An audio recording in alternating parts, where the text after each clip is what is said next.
سجدہ صاحب کا بیان۔ سوال: سجدہ صاحب کسے کہتے ہیں؟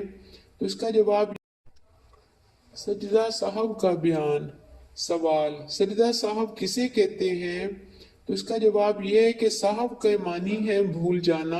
بھولنے سے کبھی کبھی نماز میں کمی یا زیادتی ہو کر نقصان آ جاتا ہے۔ بعض نقصان ایسے ہیں کہ ان کو دفع کرنے کے لیے نماز کے آخری قعدہ میں 2 سجدے کیے جاتے ہیں، ان کو سجدہ صاحب کہتے ہیں۔ سوال: سجدہ صاحب کس طرح کیا جاتا ہے؟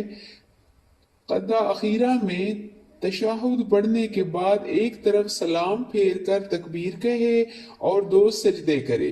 سجدے میں 3 بار تسبیح پڑھے، پھر بیٹھ کر دوبارہ التحیات اور درود شریف اور دعا پڑھ کر دونوں طرف سلام پھیر دے۔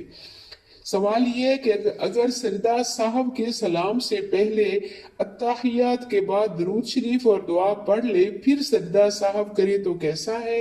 تو اس کا جواب یہ ہے کہ بعض علماء نے اسے احتیاطاً پسند کیا ہے کہ سجدہ صاحب سے پہلے بھی تشہد اور درود شریف اور دعا پڑھے اور سجدہ صاحب کے بعد بھی تینوں چیزیں پڑھ لے۔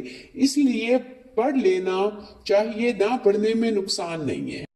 سوال یہ ہے کہ سجدہ صاحب صرف فرض نمازوں میں واجب ہے یا تمام نمازوں میں؟ تو اس کا جواب یہ ہے کہ تمام نمازوں میں سجدہ صاحب کا حکم یکساں ہے۔ سجدہ صاحب کن چیزوں سے واجب ہوتا ہے؟ نمبر 1، کسی واجب کے چھوٹ جانے سے۔ نمبر 2، واجب میں تاخیر ہونے سے۔ نمبر 3، کسی فرض میں تاخیر ہونے سے۔ نمبر 4، کسی فرض کو مقدم کرنے سے۔ نمبر 5، کسی فرض کو دوبارہ ادا کر دینے سے، مثلا 2 رکوع کر لے۔ نمبر 6، کسی واجب کی کیفیت بدل دینے سے سجدہ صاحب واجب ہو جاتا ہے۔ سوال یہ ہے کہ یہ باتیں جن کو بھول کر کرنے سے سجدہ صاحب واجب ہوتا ہے، اگر جان بوجھ کر کی جائیں تو کیا حکم ہے؟ تو اس کا جواب یہ ہے کہ اگر یہ کام قصداً یعنی جان بوجھ کر کرے گا تو سجدہ صاحب سے بھی نقصان ختم نہیں ہوگا بلکہ نماز کو لوٹانا واجب ہوتا ہے۔ اگر نماز میں کئی باتیں ایسی ہو جائیں جن میں سے ہر ایک پر سجدہ صاحب واجب ہوتا ہے تو کتنے سجدے ادا کرے؟ صرف ایک بار 2 سجدے کر لینا ہی کافی ہے۔ قرات میں کیا کیا تبدیلیاں ہو جانے سے سجدہ صاحب واجب ہوتا ہے؟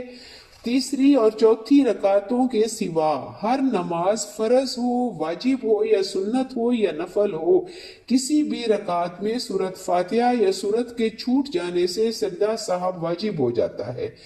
اگر بھول جانے سے تعدیل ارکان نہ کرے تو سجدہ صاحب واجب ہوگا یا نہیں؟ سجدہ صاحب واجب ہو جائے گا۔ اگر قعدہ اولیٰ بھول جائے تو کیا حکم ہے؟ جواب یہ ہے کہ قعدہ اولیٰ کرتے وقت اگر بھولے سے اٹھنے لگے تو جب تک بیٹھنے کے قریب ہے تو بیٹھ جائے اور سجدہ صاحب نہ کرے، اور اگر کھڑا ہونے کے قریب ہے تو قعدہ کو چھوڑ دے اور کھڑا ہو جائے، آخر میں سجدہ صاحب کر لے، نماز ادا ہو جائے گی۔ اور کن کن باتوں سے سجدہ صاحب واجب ہوتا ہے؟ رکوع 2 بار کر لینے سے، سجدے 3 سجدے کرنے سے، قعدہ اولیٰ یا قعدہ اخیرہ میں تشہد چھوٹ جانے سے، قعدہ اولیٰ میں تشہد کے بعد درود پڑھنے سے۔